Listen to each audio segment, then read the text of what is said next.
Gloire à Dieu. Quel merveilleux moment d'être dans la présence du Seigneur pour examiner ensemble encore la parole de Dieu. Nous voulons prier.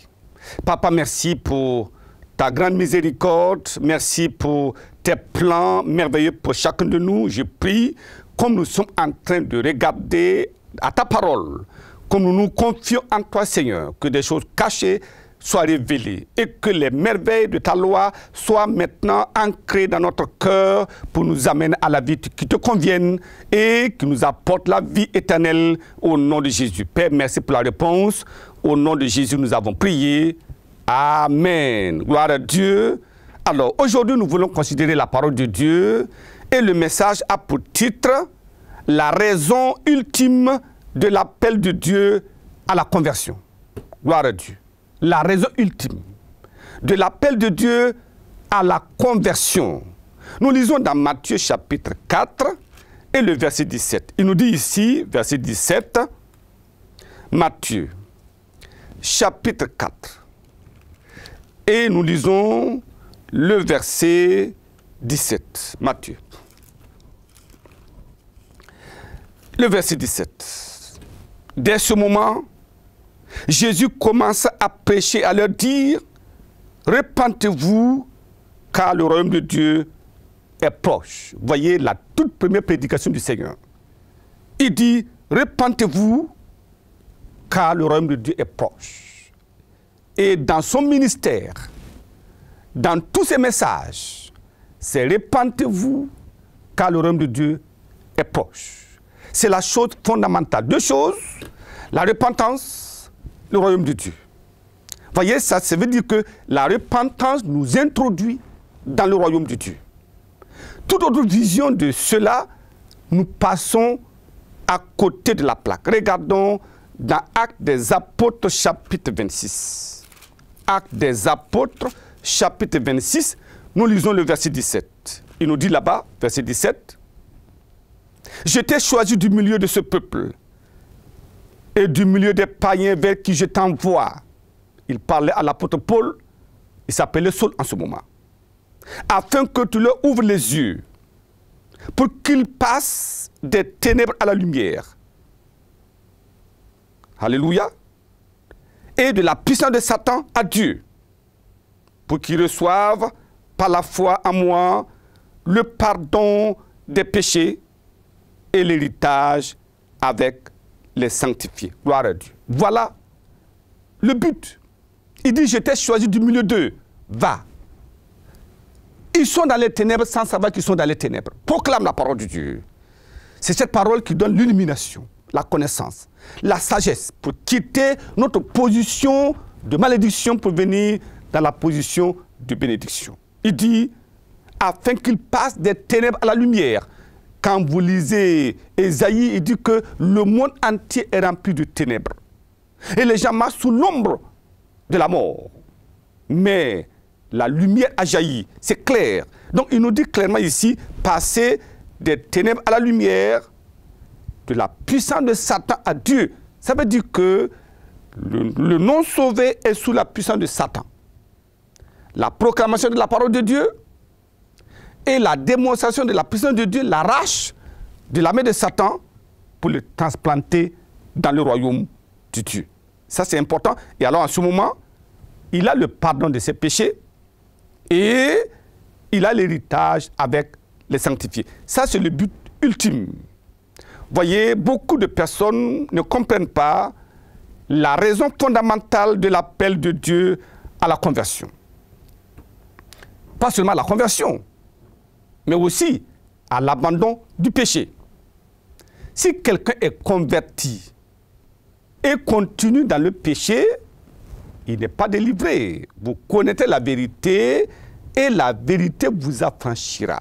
Si le Fils de Dieu vous affranchit, vous serez réellement libre. Cela parle de la liberté vis-à-vis du péché. Ça veut dire que le péché ne domine plus le converti authentique. Mais il a le pouvoir sur le péché. Au moment de dire non, il a la capacité de dire non. Quand il faut dire oui, il le dit oui. C'est cela. Mais quand on dit « je suis affranchi, je suis guéri de la maladie mondiale et maintenant le péché continue d'être là », nous disons « non, c'est un péché, je suis en train de lutter, petit à petit ça va diminuer ». Non, ce n'est pas comme cela. Vous voyez, quand quelqu'un est noyé dans l'eau, il se noie dans l'eau, quand on le fait sortir, il n'est plus dans le puits. C'est comme cela, on ne peut pas être dans le péché. Jésus nous fait sortir du péché. Et le péché est toujours là. Non, non, non, non. C'est contradictoire parce que nous sommes dans le monde, Satan peut tenter de nous pousser pour tomber dans le péché, mais nous disons non, celui qui est en moi est plus grand que toi. Alléluia, pour résister et demeurer ferme. Voilà le but de l'appel du Seigneur. Voyez, lorsque les gens pensent que la vie, c'est quoi? C'est prendre soin de notre corps, avoir tout ce que nous avons sur la terre et avoir le bonheur terrestre. De telles personnes ont raté le rendez-vous de leur histoire. Mais ils sont dans l'erreur. Mais quelle est la vraie raison de l'appel de Dieu à la conversion? Premièrement, nous verrons la perdition éternelle de l'homme pécheur. Quand nous ne sommes pas informés de cela, effectivement, on va dire, mais pourquoi? Mais si nous savons que l'homme pécheur est perdu éternellement, nous saurons pourquoi Christ a dit au calvaire là-bas, mon Dieu, pourquoi m'as-tu abandonné? Nous comprendrons pourquoi il s'est fait porte-péché. Pourquoi a-t-il pris la condamnation à notre place là-bas? Deuxième point, nous verrons le pardon qui ouvre la porte du ciel. C'est le pardon qui ouvre la porte du ciel. Et troisièmement, nous verrons la persévérance jusqu'à l'entrée dans la cité de Dieu. La persévérance. On persévère jusqu'à entrer dans la cité de Dieu. Éphésiens, premier point, la perdition éternelle de l'homme pécheur. Éphésiens chapitre 2. Il nous dit là-bas dans Éphésiens chapitre 2, versets 1 et 2. Il dit, vous étiez morts. Il ne s'agit pas de la mort physique. Il s'agit de la séparation éternelle avec Dieu. Il dit, vous étiez morts par vos offenses et par vos péchés, dans lesquels vous marchiez autrefois, selon quoi? Le train de ce monde, selon le prince de la puissance de l'air, de l'esprit qui agit maintenant dans les fils de la rébellion. Voyez, quand vous lisez la Bible, vous verrez à tout moment qu'il y a une influence étrange sur les hommes dans le monde. Il disait à ceux qui étaient sauvés, il dit, vous étiez morts par vos offenses, parce que quelqu'un qui n'a pas rencontré Christ et qui n'a pas reçu cette grâce-là, sa vie, c'est le péché. Et le péché, c'est la mort. Les offenses, c'est la transgression de la loi de Dieu. Il dit, dans lesquels vous marchiez autrefois. Comment? Selon le train de ce monde. Comment est ce monde? Selon le prince de la puissance de l'air. Qui est-il? De l'esprit qui agit maintenant dans les fils de la rébellion. Ça veut dire que le pécheur ne pêche pas parce qu'il veut. Il pêche parce qu'il est influencé. Il pêche parce qu'il est dans un train. Alléluia. Et le train l'amène là où le train va. Quand vous prenez le train de Ouagadougou à Bobo-Dioulasso, le train vous amènera là-bas. Il ne vous amènera pas à Fadan-Gourma, non. Donc, nous sommes dans un monde qui entraîne les gens. Et ce monde est sous la puissance de l'air. C'est un esprit, l'esprit qui agit maintenant dans les fils de la rébellion. C'est pour cela que nous devons comprendre. Verset 3, il dit, nous tous aussi, nous étions de leur nombre. Nous vivions autrefois selon les convoitises de notre chair, accomplissant les volontés de la chair et de nos pensées, et nous étions par nature des enfants de colère comme les autres. Vous voyez, quand nous sommes dans le mal, dans le péché, nous devenons enfants de colère. Oui, et alors l'enfant de colère reçoit la rétribution. Ça, c'est important à noter. Verset 11, il nous dit, c'est pourquoi vous autrefois païens, dans la chair, appelés incirconcis par ceux qu'on appelle circoncis, et qui le sont en la chair par la main de l'homme. Voyez, donc ça veut dire que l'incirconcision du cœur, c'est la non-transformation par la grâce de Dieu et nous amène loin. Il dit, souvenez-vous, verset 12, souvenez-vous que vous étiez en ce temps-là sans Christ, privés de droit de cité en Israël, étrangers aux alliances de la promesse, sans espérance et sans Dieu dans le monde. Voilà l'état de l'homme pécheur, mort par ses offenses, condamné à la vie de tourment. Regardons 1 Corinthiens chapitre 6. Qu'est-ce que la Bible nous dit? Lorsque nous n'avons pas reçu cette information, il dit, le cœur de l'homme, chaque jour, se penche toujours dans le mal.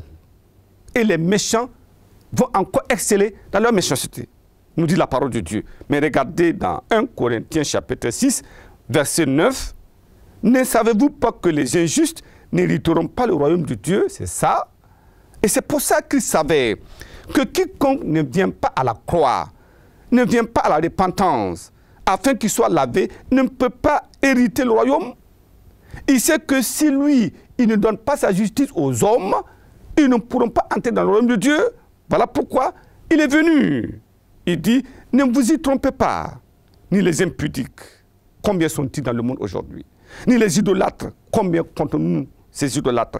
Ni les adultères, ni les efféminés, ni les infâmes, ni les voleurs, ni les cupides, ni les ivrognes, ni les outrageux, ni les ravisseurs n'hériteront le royaume de Dieu.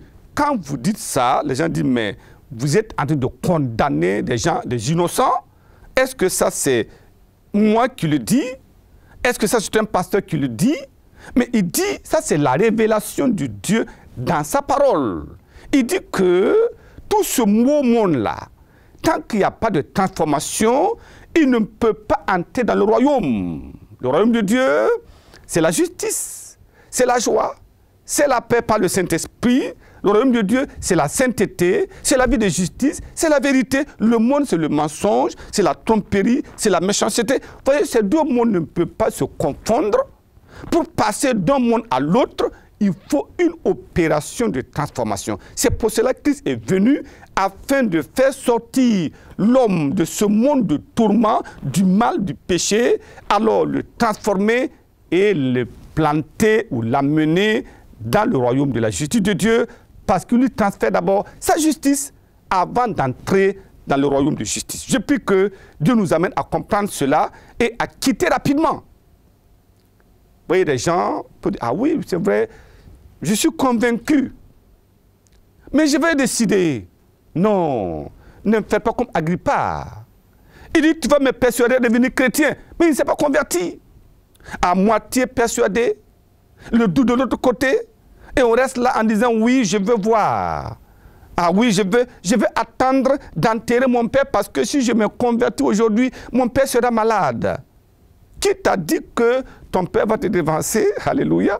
J'ai pris que nous comprenions cela pour dire maintenant, c'est un appel et nous avons besoin de venir à Dieu maintenant. Il dit, si vous entendez ma voix, c'est maintenant l'heure du salut. J'ai pris que vous ne fassiez pas de calculs, que vous ne disiez pas, mais si quelqu'un, voyez, aujourd'hui, les enfants peuvent aller faire le mal, le péché. Ils peuvent même aller s'évader, faire n'importe quoi, la frivolité. Et ils n'ont pas peur de leur père. Mais quand il est question de venir faire la justice, de devenir un homme bon, un homme miséricordieux, un homme de paix, un homme de joie, un homme de bonheur, on dit, ah si je fais ça, mon père va me châtier, ma mère va me châtier. Mais quel est ce monde perdu? Pourquoi ne pas venir dans la vérité pour que Jésus nous transforme? Je prie qu'il y ait un changement de comportement au nom de Jésus. Deuxième point, le pardon qui ouvre la porte du ciel. C'est cela. Quand vous entendez cette parole, vous savez, il y a deux catégories de personnes. Certains qui entendent cette parole et leur cœur est contrit en disant, mais qu'est-ce que je vais faire? D'autres sont irrités en disant, mais quelle est cette parole? Ça, c'est de la provocation. Regardons dans la parole de Dieu, Actes des Apôtres, chapitre 2, verset 37. Il nous dit là-bas, verset 37, après avoir entendu ce discours, parce que Pierre a pris la parole, il a pris la Genèse, comment les enfants d'Israël sont sortis d'Égypte, comment ils ont traversé le désert, comment ils ont été établis à Canaan. Et il a regardé à leur rébellion, tout cela. Et après avoir entendu ce discours, ils eurent le cœur vivement touché et ils dirent à Pierre et aux autres apôtres, hommes frères, que ferons-nous? Voilà l'intention. Voilà le but de la parole de Dieu. Que la parole révèle l'état de notre cœur et nous montre notre besoin réel pour que nous disions, mais comment? Tout ça, moi, je l'ai fait. Donc, si je mourais aujourd'hui, je vais en enfer. Oh Seigneur, est-ce que tu peux m'aider? Voilà le besoin de la révélation de la parole de Dieu.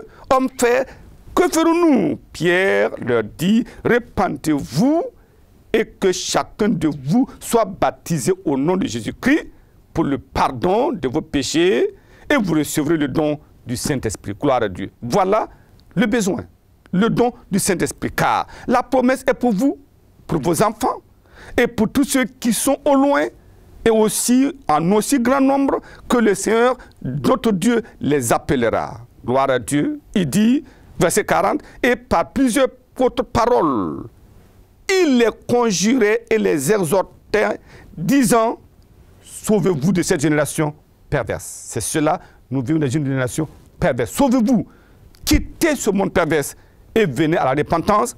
C'est pour cela le pardon nous ouvre la porte du ciel. Sans pardon, la porte du ciel est fermée. Galates, chapitre 1.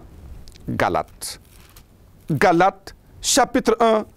Nous lisons du verset 3 au verset 4. Comprenez qu'il y a une violence qui se fait. La puissance de Dieu va violenter Satan pour arracher le pécheur de la main de Satan. Sinon, le pécheur n'a pas de volonté. Satan va dissoudre la volonté du pécheur. Il va imbiber sa volonté dans tout son être entier. Et alors le pécheur, il fait la volonté de Satan. Mais regardez ici, Galates chapitre 1, le verset 3 et 4. Il dit, que la grâce et la paix vous soient données de la part de Dieu le Père et de notre Seigneur Jésus-Christ, qui s'est donné lui-même pour nos péchés, afin de nous arracher du présent siècle mauvais, selon la volonté de notre Dieu, le Père, à qui soit la gloire au siècle des siècles. Amen. Vous voyez, pour nous arracher, c'est par violence. Et il dit que notre entrée au ciel, c'est seulement les violents qui vont s'en emparer. Pourquoi? Parce que la porte du ciel, l'ennemi va dire non, tu ne passeras pas. Il va dire, tu ne te repentiras pas. Tu ne peux pas m'abandonner. Voilà, tu fais ceci. Tu ne peux pas abandonner ton alcool. Tu ne peux pas abandonner ton impudicité. Et maintenant, cette corruption dans laquelle tu es, tu ne peux pas. Ils appellent à la restitution. Est-ce que tu peux encore restituer tout ça? Tout ce monde, tout cet argent que tu as volé? Toutes ces femmes que tu as eu à tromper? Est-ce que tu peux? Il dit non, tu ne parles pas. Mais la puissance de Dieu arrache le pécheur et l'amène à la repentance. Je prie que cette puissance de Christ nous arrache au nom de Jésus. Éphésiens chapitre 2. Éphésiens chapitre 2, nous lisons le verset 4. Éphésiens 2, le verset 4, il dit ceci. Mais Dieu, qui est riche en miséricorde, à cause du grand amour dont il nous a aimés, nous qui étions morts par nos offenses, il nous a rendus à la vie avec Christ. C'est par grâce que vous êtes sauvés. Il nous a ressuscités ensemble, il nous a fait asseoir ensemble dans les lieux célestes en Jésus-Christ. Quand quelqu'un se repent, la Bible nous dit qu'il nous amène là-haut. Déjà, notre esprit est déjà là-bas. Nous sommes connectés au Dieu du ciel. C'est important. Il nous a fait asseoir ensemble avec lui dans les lieux célestes. Nous sommes déjà des citadins du ciel. Nos noms sont écrits là-bas. Notre vie est cachée avec Christ en Dieu. Amen. Donc ça c'est la filiation. Notre cœur crie Abba Père. Parce qu'il y a une transformation en nous. Nous devenons maintenant des enfants de Dieu. Je prie que cette opération ait lieu dans votre vie en ce moment au nom de Jésus. Et je prie que Dieu le fasse et il le fera. Troisième point, la persévérance jusqu'à l'entrée dans la cité de Dieu, jusqu'à ce que nos pieds foulent la cité dorée du ciel. Il faut persévérer. Regardons Hébreux. Hébreux, chapitre 10, le verset 35. Il dit là-bas, n'abandonnez donc pas votre assurance à laquelle est attachée une grande rémunération. N'abandonnez pas votre assurance à laquelle est attachée une grande rémunération. Car vous avez besoin de persévérance afin qu'après avoir accompli la volonté de Dieu, vous obteniez ce qui vous est promis. Encore un peu de temps. Gloire à Dieu. Quand vous lisez ce passage, et Dieu exhorte les croyants en disant encore un peu de temps. Un peu de temps. Et celui qui doit venir viendra. Il ne tardera pas. Croyants, enfants de Dieu, rachetés de l'Éternel. Est-ce que vous comprenez le langage? Il dit encore un peu de temps. Un peu de temps. Celui qui doit venir viendra. Il ne tardera pas. Mais s'il vient, dans quel état va-t-il vous trouver? Va-t-il me trouver? C'est la question ultime que nous puissions regarder dans notre cœur pour comprendre qu'il va venir effectivement. Et s'il vient nous trouver encore dans la transgression, le péché dans le cœur, que va-t-il se passer? Il dit, et mon juste vivra par la foi. Même dans les tourments, quand les gens disent, mais oh, il y a un malheur là atteint, vous le voyez dans ce malheur-là, souriant, travaillant, persévérant. Pourquoi? Parce qu'il vit par la foi. Mais s'il se retire, mon âme ne prend pas plaisir en lui. Nous ne sommes pas de ceux qui se retirent pour se perdre, mais de ceux qui ont la foi pour sauver leur âme. Je voudrais que vous répétez cela avec moi maintenant et vous suivez. Nous ne sommes pas de ceux qui se retirent pour se perdre, mais de ceux qui ont la foi pour sauver leur âme. Gloire à Dieu. Il en sera ainsi au nom de Jésus. Vous n'allez pas vous retirer. Quelles que soient les circonstances et les événements, vous allez tenir ferme. Vous tiendrez ferme jusqu'à ce jour-là. Quel est ce jour-là? Regardons 1 Thessaloniciens chapitre 4. 1 Thessaloniciens chapitre 4. Voyons cela. Il dit au verset 15. Verset 15. 1 Thessaloniciens chapitre 4. Lisons le verset 16. Car le Seigneur lui-même, en un signal donné à la voix d'un archange, au son de la trompette de Dieu, descendra du ciel, et les morts en Christ ressusciteront premièrement. Ensuite, nous les vivants qui serons restés, nous serons tous ensemble enlevés avec lui sur des nuées à la rencontre du Seigneur dans les airs, et ainsi nous serons toujours avec le Seigneur. Gloire à Dieu. Baissons la tête pour la prière en ce moment. Christ ne nous a pas appelés pour la guérison du corps seulement. Il ne nous a pas appelés pour avoir du travail seulement. Il ne nous a pas appelés pour nous marier seulement. Il ne nous a pas appelés pour nous donner de l'argent. Non, seulement. Il nous a appelés. Il nous a appelés pour entrer au ciel avec lui. Je prie que, comme nous nous repentons de notre péché, nous allons persévérer jusqu'à la fin. Une fois sauvés, il ne faut pas retourner encore dans le mal. Comptez sur la grâce de Dieu et la grâce de Dieu nous soutiendra au nom de Jésus. Prions ensemble. Papa, merci pour les téléspectateurs, les auditeurs maintenant, qui, dans un cœur contrit, viennent à toi, se repentent, abandonnent le mal, que ta grâce coule à flot dans leur vie au nom de Jésus. Et que la conversion de chacun soit une conversion complète, une conversion authentique au nom de Jésus. Et comme ils croient, et comme ils abandonnent le mal, donne-leur la grâce d'entrer dans le mystère de la foi, de marcher sans regarder en arrière, de persévérer jusqu'à la fin. Et le jour où nos pieds vont fouler la cité de Dieu, nous dirons bye bye au monde, qu'il en soit ainsi pour chacun de nous, au nom de Jésus. Père, merci pour la réponse. Au nom de Jésus, nous avons prié. Amen. Amen. Que le Seigneur nous bénisse abondamment et nous fortifie.